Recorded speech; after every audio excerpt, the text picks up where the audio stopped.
Bom dia, irmãos. Graça e paz, amém? Que bom nós podermos iniciar o mês de dezembro, na presença do Senhor, fazendo assim a sua vontade. Que Deus nos abençoe. Irmãos, nós vamos estar iniciando, nesse mês de dezembro, algumas mensagens natalinas, onde vai estar falando sobre o Emanuel, o Deus conosco, o Deus que está sempre presente, sempre conosco em nossas vidas. Então eu quero pedir a você que abra sua Bíblia em Mateus 1, 23. Abra aí a sua Bíblia, Mateus 1, 23. Diz assim: E eis que a Virgem conceberá e dará à luz um filho, e ele será chamado pelo nome de Emanuel. Amém? Irmãos, eu quero iniciar essa mensagem, e aí, como é de praxe, nós terminarmos ela à noite. E é interessante que esse versículo ele fala sobre o nascimento de Jesus.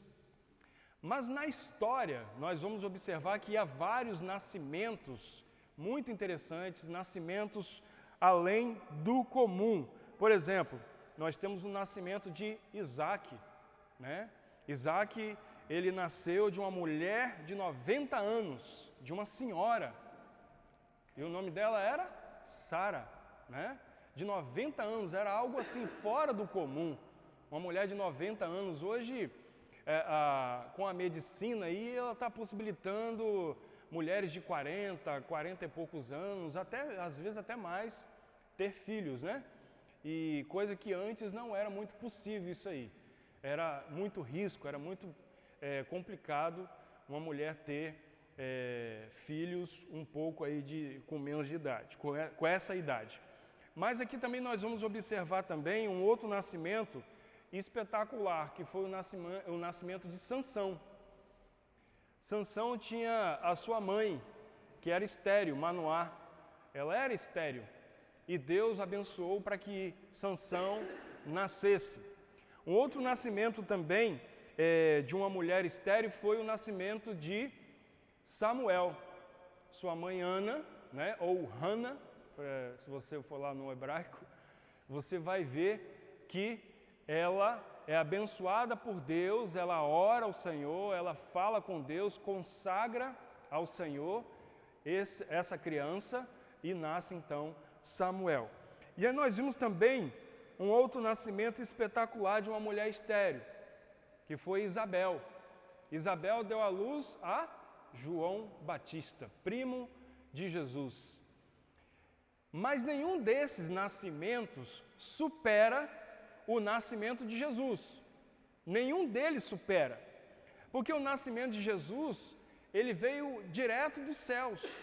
Não houve nenhum contato entre Maria e José. A ciência, ela chama isso de partenogênese, que é o quê? Nascimento virginal. Porém, a partenogênese, ela funciona com animais. Ela só dá certo com animais. Há muitos estudos, há muitos projetos que eles estão desenvolvendo com coelhos, abelhas e vários animais que eles têm feito nascer através da partenogênese. Então, a partenogênese não funciona com o ser humano, mas é como se houvesse, porque veio direto de Deus. Jesus nasceu sem nenhum contato entre marido e mulher, no caso de José e Maria. Nesses últimos tempos, a gente tem visto aí a teologia liberal que está cada vez mais ganhando força. São crentes liberais, são crentes que permitem qualquer coisa na igreja, na sua vida. E nós temos visto essa teologia cada vez mais ganhar força e contribuir para o declínio da crença do nascimento virginal de Jesus. Tem muitos que acham que isso é uma história. Aonde? Não tem esse negócio. Jesus, ele nasceu porque Maria e José coabitaram. Não tem nada a ver. Então, esse tipo de teologia liberal tem ajudado a declinar a crença, as pessoas acreditarem, a crerem de que realmente Jesus nasceu de uma forma sobrenatural, de uma forma em que supera todos os outros nascimentos e não haverá igual. Mas aí a gente vai observar que quando nega-se o nascimento de Jesus de uma forma sobrenatural, nós negamos também a divindade de Jesus. E aí é onde mora o problema, porque negar o nascimento virginal de Jesus é negar a sua divindade, tá? Então nós precisamos estar observando esse texto, porque ele é um texto incomum. Nós observamos aqui uma genealogia, até mesmo porque Mateus quer provar que Jesus veio de uma linhagem, Jesus não veio de qualquer forma, mas eu queria, submisso a esse texto, usar o subtema hoje, Emanuel, o nascimento. E aí, em primeiro lugar, o nascimento ele traz consigo um propósito muito interessante para nós e que vai se deslumbrar em outros propósitos, que vai chegar a outros propósitos. Literalmente, irmãos, Emanuel significa Deus conosco, ou conosco está Deus, mas para a gente facilitar, Deus conosco, ok?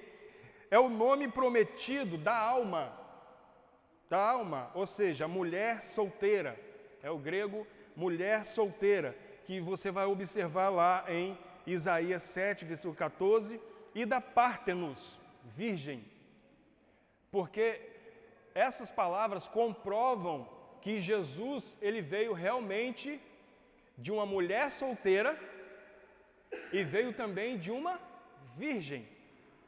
É bom a gente guardar essas informações, porque só lá no grego que a gente vai observar essas coisas. Mas justamente também para poder refutar qualquer descrença a respeito do nascimento virginal de Jesus, ok? O próprio nome de Jesus, ele já dá o seu propósito, que é de vir salvar os pecadores. Jesus significa Salvador, isso a gente já sabe muito bem.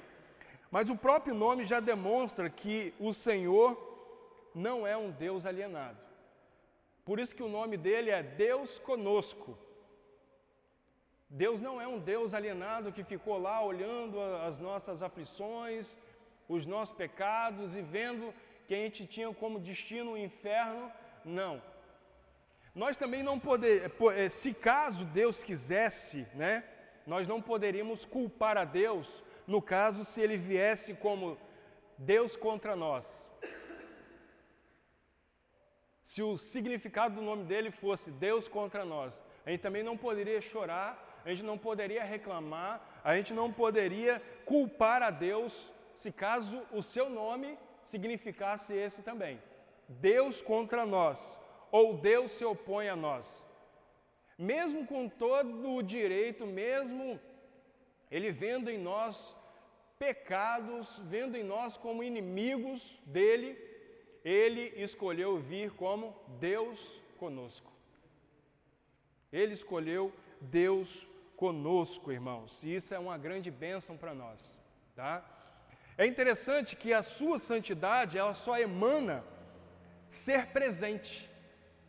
A santidade de Deus, ela só deseja fazer com que esteja presente no nosso meio, está sempre no nosso redor, sempre atuando, sempre se demonstrando presente. Ontem eu falei aqui sobre a questão de que nós não podemos ficar apenas nos limitando a sentir Deus.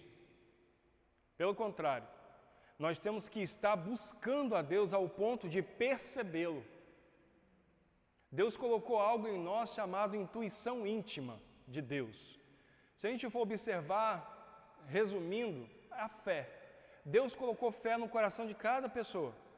Porém, as pessoas elas colocam a fé naquilo que elas querem acreditar, né? E a grande maioria não coloca em Deus, que é o autor e consumador da fé. Consumador no sentido de manter a nossa fé. As pessoas querem acreditar em outros deuses, as pessoas querem acreditar em santos, as pessoas querem acreditar em animais, hoje há também as pessoas que querem acreditar na natureza, adora a natureza, não é à toa que fizeram um filme chamado Avatar, onde os bichos lá, os personagens são azul, né? E eles se conectam com a natureza, eles adoram a natureza, né? E as pessoas, quando não querem adorar nada dessas coisas, elas adoram a si mesmas, que aí são os ateus, né?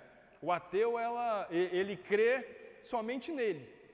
Só ele é inteligente, só ele sabe todas as coisas, ele se acha melhor do que você, ele olha para nós como servos de Deus, como alienados, pessoas fracas, até mesmo doentes, né? São pessoas que pensam dessa forma, porque elas não creem em Deus, não creem em nenhum outro Deus, mas faz delas mesmo Deus para si mesmo. Então, nós observamos que Deus, em sua santidade, Ele só almeja estar conosco. Como eu disse, Ele poderia vir como inimigo, Ele poderia vir acabar com tudo, mas Ele preferiu vir estar conosco, ser um Deus presente. A sua origem, ela revela a sua preocupação com a sua maior criação. A origem dele revela a sua preocupação com a sua maior criação, que é o ser humano. Sou eu e você, a humanidade. Mostra que ele veio preocupado para que a sua criação maior não se perdesse.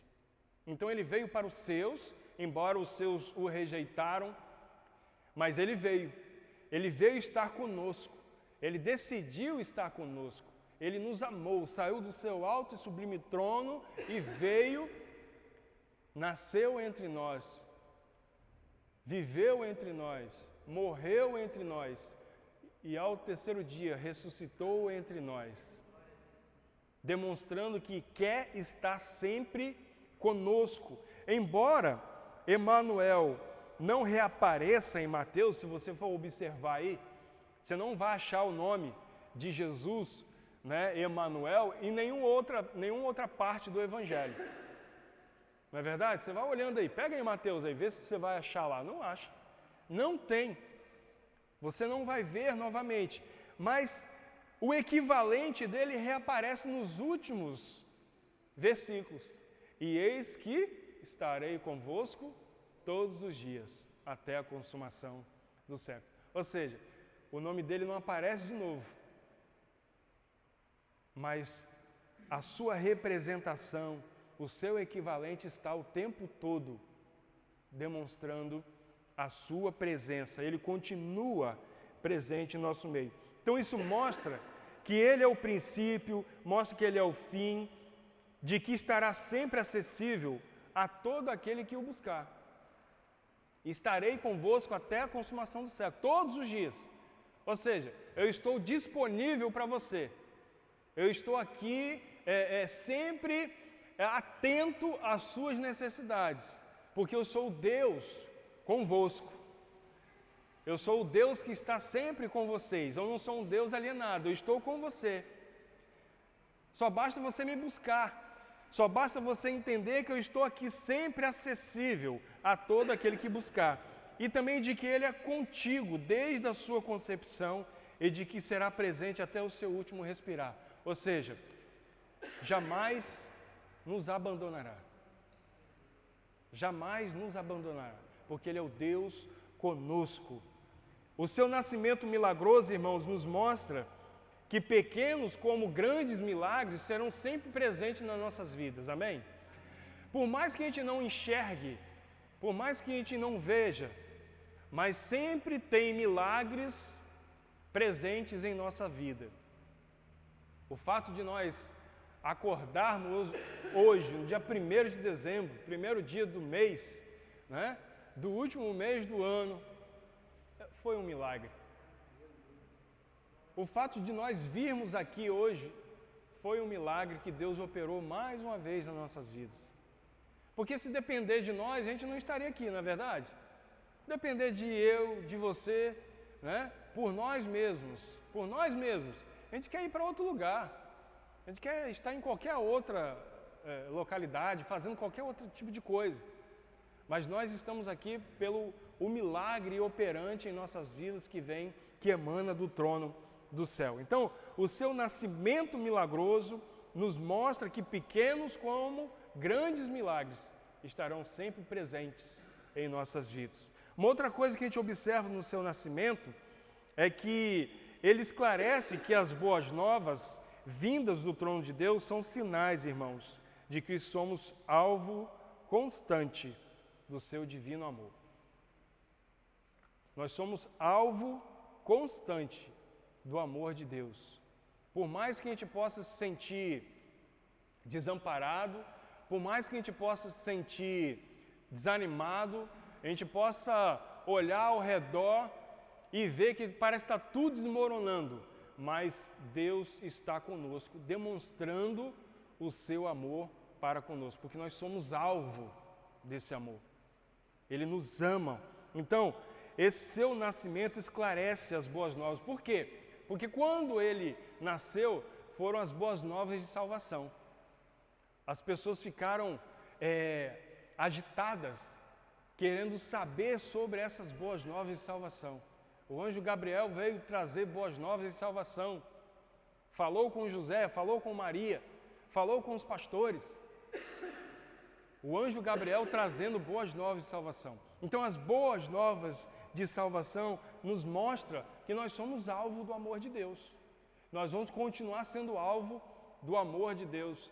Jamais deixaremos de ser alvo do amor de Deus.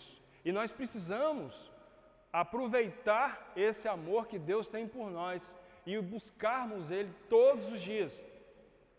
Aproveitarmos que ainda há tempo, que Ele está perto, que nós precisamos de estar nos alimentando, buscando recuperar a nossa imagem e semelhança de Deus em Cristo Jesus.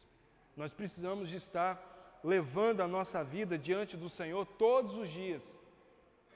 Paulo fala que nós devemos chegar confiadamente ao trono de graça para recebermos refrigério, para recebermos a paz, recebermos o perdão, recebermos a bênção da presença de Deus, do Deus conosco em nossas vidas.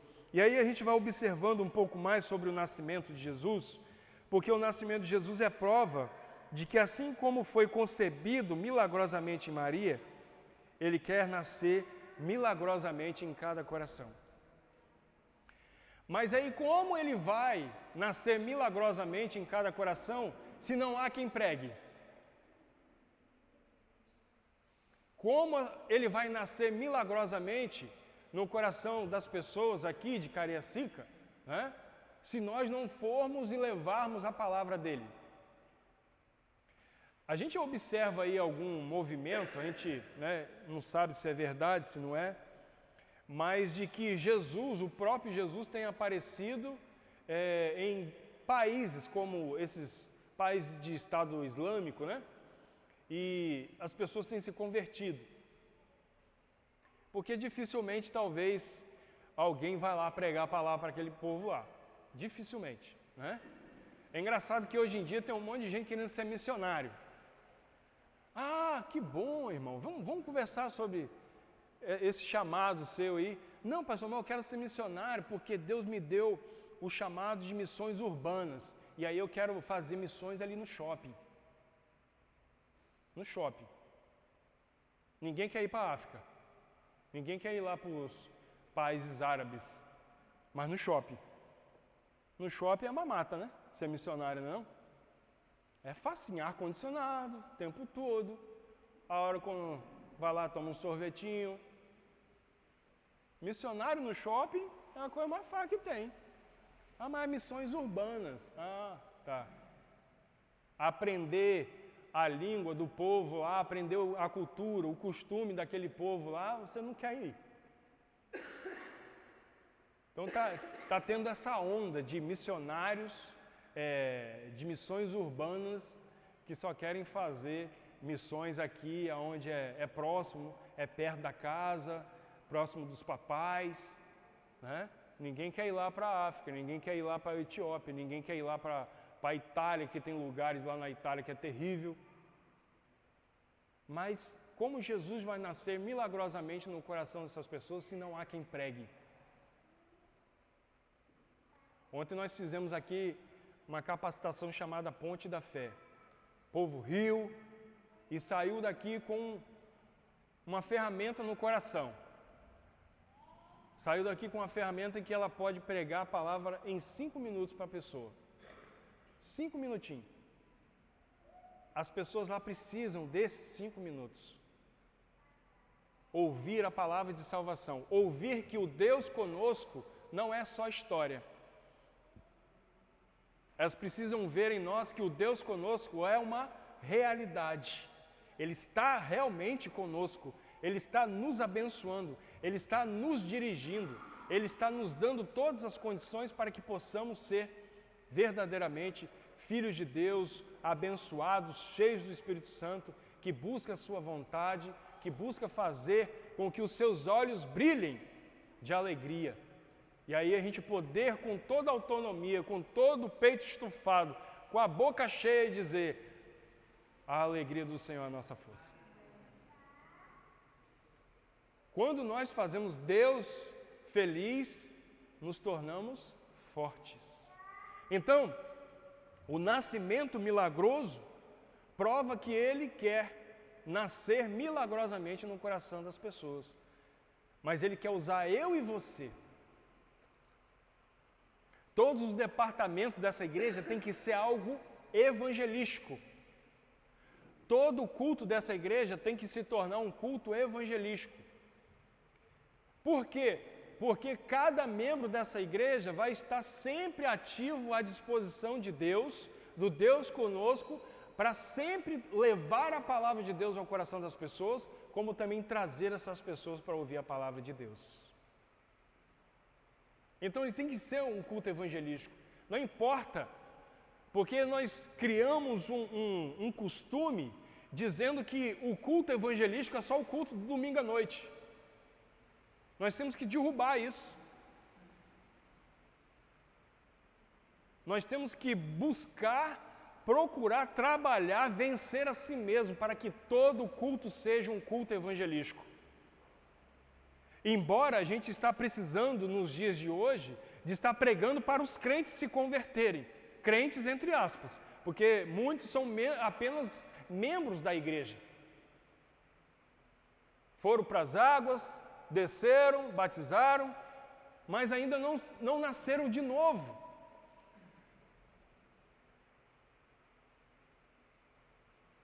E tem uma grande diferença entre nascer de novo e ser membro de uma igreja. Porque ser membro de uma igreja qualquer um pode.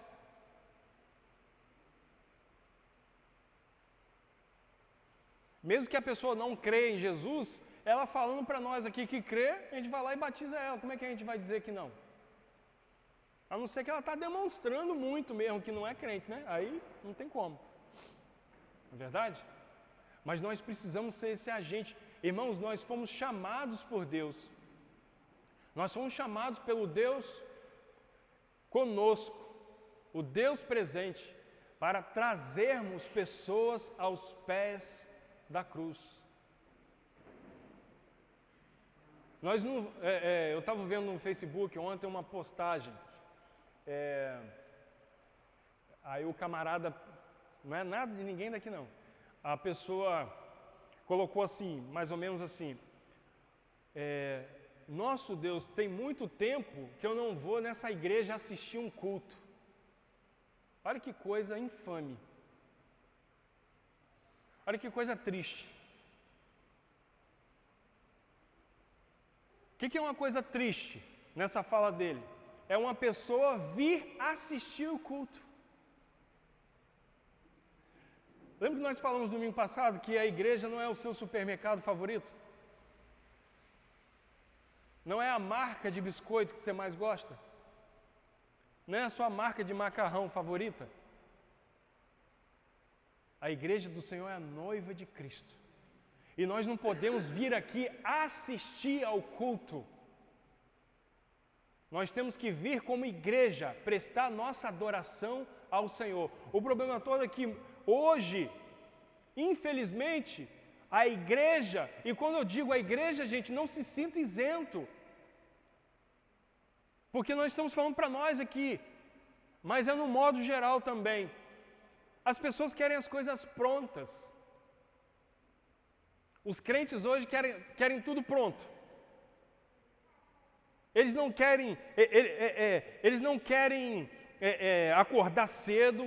É interessante, acorda cedo a semana todinha. Aí quando é para vir na igreja, não quer acordar cedo.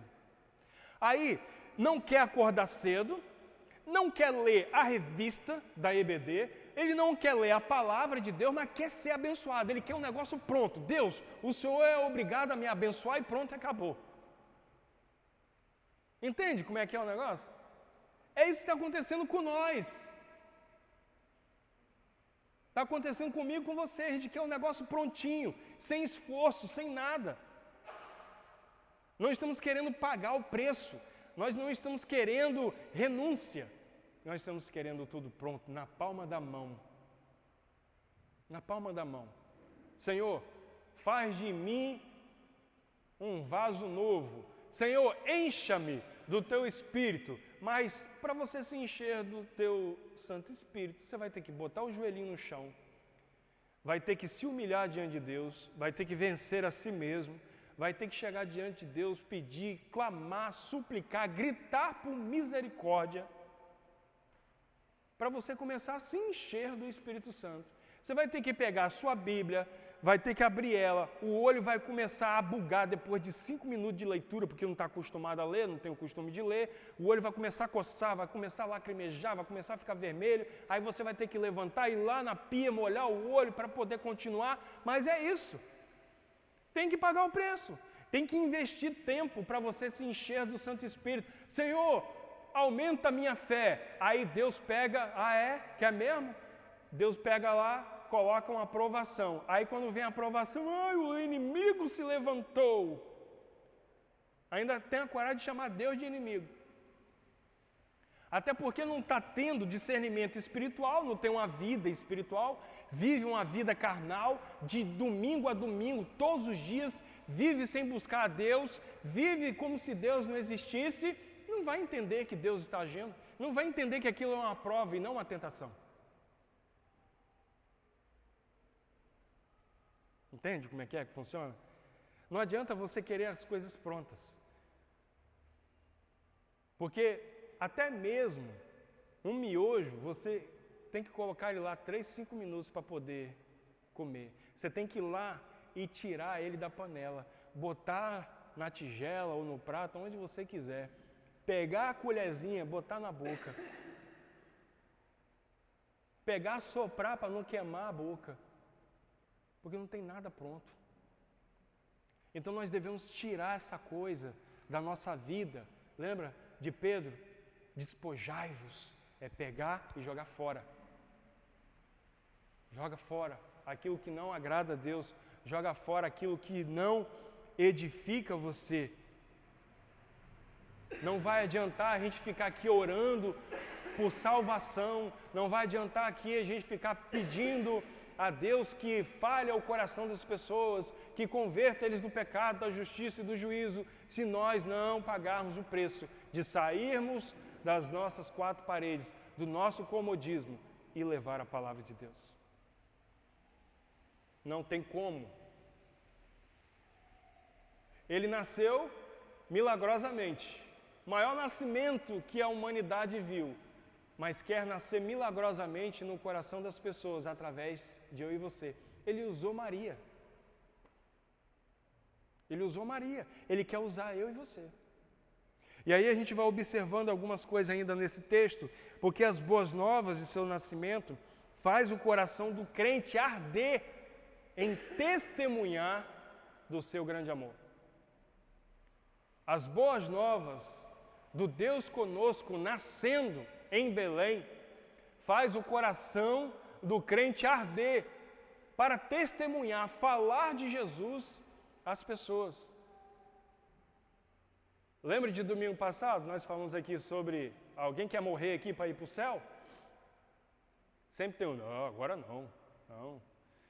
Porque a gente também está perdendo essa coisa de querer se encontrar com Cristo. E é interessante que a gente não tem nem como fugir disso, né? Porque a palavra de Deus, Paulo escreveu que o juízo começa pela casa de Deus. Começa conosco. Primeiro a gente vai ter que dar conta da nossa vida e depois o resto da humanidade. Começa conosco. A filhinha do INPS, da Igreja Batista da Graça. Todo mundo, um atrás do outro. Vamos lá dar conta a Deus. Vai começar aqui. Na sua própria casa. No seu próprio povo. Então nós precisamos de entender que o nosso coração tem que arder, irmãos. Tem que arder para pregar a palavra. Pregar a palavra, levar as pessoas a Cristo. Levar as pessoas a tomarem uma decisão a favor ou contra. Não importa, é você levar a palavra. Até para que o sangue daquelas pessoas não estejam mais sobre as suas mãos. Você não seja mais responsabilizado pela vida daquelas pessoas, porque você já levou. Eu lembro uma vez, logo quando eu me converti, e aí eu fui levar a palavra, o cara que deu o meu primeiro emprego, que era consertar sinuca. E aí eu fui, né, sentei do lado dele, ele ficava lá numa esquina lá, e eu sentei lá, e comecei a falar de Jesus para ele. Agora virou crente, agora eu não quero saber do negócio de crente não. Eu falei, não, pô, eu estou falando para você sobre Jesus, não estou falando sobre crente não. Não quero saber de nada não, mas não importa. O que importa é que eu falei. O que importa é que eu falei de Jesus. Independente se a pessoa vai querer ou não, o que importa é nós falarmos de Jesus. É isso que nós precisamos, arder. Peça a Deus para arder novamente o seu coração.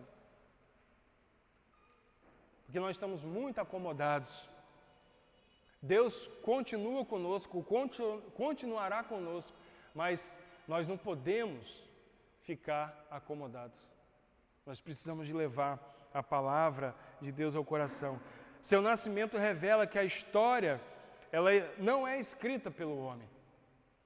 O seu nascimento revela que a história é escrita por Deus. Você é o livro que Deus quer que as pessoas leiam. E Deus está escrevendo essa história. Deus quer que você seja lido. Mas lido de uma forma positiva. Lido de uma forma em que as pessoas vão olhar, vão sentir o desejo de conhecer a Jesus. Lido de uma forma em que as pessoas vão olhar para você e vão ver Jesus na sua vida. E isso começa dentro de casa.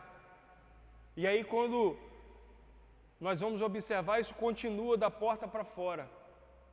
No ponto de ônibus, na escola onde você estuda, na faculdade que você está lá, campo minado. Eu estava lendo uma matéria falando que 60% dos jovens que saem de dentro da igreja e vai para a faculdade se perdem. 60%. É muito alto. É aqui, está aqui cantando, está aqui tocando, prega, ora, faz um monte de coisa dentro da igreja. Quando vai para a faculdade, pronto. Desanda tudo. Desanda tudo. E vira esquerdista, e vira ateu, e não quer mais saber de Deus, fica magoado com Deus. Lá na faculdade, 60%, saiu agora, 60% dos crentes, dos jovens, que saem de dentro da igreja para a faculdade, se perdem. Viram filhos pródigos. O que está faltando? O que está faltando? Porque a faculdade quem faz sou eu. O professor, ele vai lá, dá uma matéria, se é que ele está... Tem professor que hoje em dia dá aula, né? Dá aula. Mas tem uns aí que não dá aula. Eles ficam lá enchendo a paciência, enchendo a cabeça dos meninos de socialismo, de um monte de besterol, né? E fica perturbando a vida dos outros. Mas quem faz a faculdade é você. Quem tem que virar rato de biblioteca é você. Porque o professor não vai ficar te dando aqui as fontes que ele estudou para você crescer, não. Eu lembro na faculdade, né? Eu descobri qual era a fonte do pastor. Tá. É essa fonte que você usa para dar aula, né? Falei, então tá bom. Comprei o livro. A fonte que ele usa nessa, comprei o livro, tá lá. Quando eu preciso, eu vou lá, abro ele e mando brasa. Quem faz a faculdade é você. Quem faz a sua vida cristã é você diante de Deus. Nós precisamos de escrever a história, de mudar a história de Cariacica, de mudar a história da nossa família. Eu fiquei tão feliz, eu não lembro quem foi que a minha mãe, até um pouco atrás, ela não queria nem saber negócio de igreja. Ela não queria nem saber. Mas ela, eu não sei quem foi que teve o pessoal que foi lá em casa agora, e ela ficou insistindo em falar sobre a célula que ela frequenta. Aí eu até brinquei, eu falei, mãe, botando pilha para abrir célula aqui na igreja. Né? Não sei se foi com Sirlene, foi com você, Sirlene? Né? Então, eu fiquei, olha, e a minha mãe interessante, ela levou muitas pessoas para Cristo.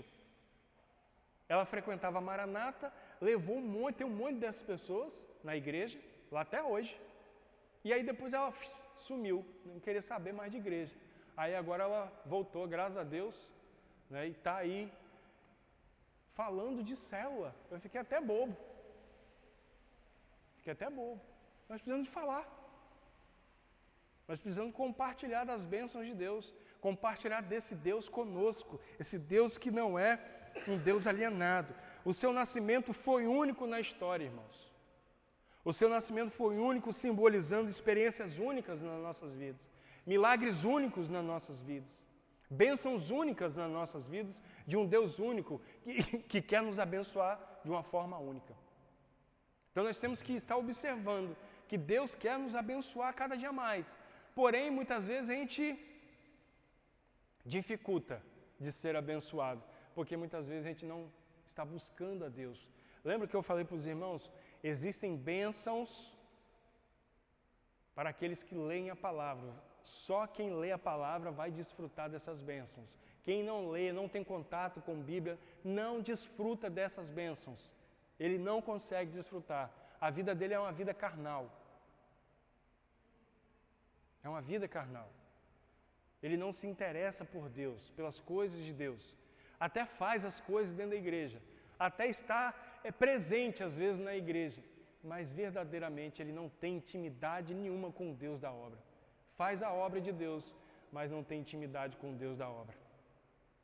Então nós precisamos observar que existem milagres únicos, agir único de Deus quando nós buscamos a sua presença, quando nós desfrutamos desse conosco,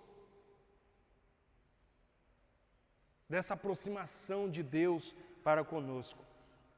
E aí, irmãos, nós vamos observar hoje à noite, nós vamos terminando aqui, que o seu nascimento ele traz esses propósitos e muitos outros que a gente vai observando, vai vivendo no nosso dia a dia, a gente vai aprendendo com Deus, a gente vai recebendo mais do Senhor quando a gente está ali buscando a sua presença, aproveitando esse Deus conosco para nossas vidas. Amém? Que Deus nos abençoe.